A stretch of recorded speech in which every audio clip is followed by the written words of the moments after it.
Hello everyone, welcome back to my channel Sumagna fashions అండి.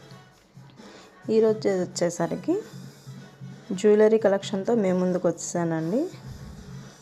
So ఇవన్నీ stock అండి. Ear rings, baby neck sets, crystal chains, black beads, ప్రతి ఒక్కటి ఉందండి అవైలబుల్లో. ఎవరికైనా కావాలంటే వెంటనే అప్రోచ్ అవ్వండి. సో ఫస్ట్ కలెక్షన్ వచ్చేసి బేబీ నెక్ సెట్ వస్తుంది చూడండి. శారీస్ మీద కానీ, డ్రెస్సెస్ మీద కానీ, దేని మీదైనా సింపుల్గా ట్రెడిషనల్గా వేర్ చేయాలి అనుకున్న వాళ్ళకి బెస్ట్ ఆప్షన్ అండి. పీకాక్ విత్ లక్ష్మి సూపర్ ఉందండి. వైట్ పల్స్ వచ్చి కింద చాలా అంటే చాలా ప్రీషియస్గా ఉంది. చాలా బాగుందండి సెట్. చాలా క్యూట్గా కూడా ఉంది. 399 ఫ్రీ షిప్పింగ్ అండి కాస్ట్. సో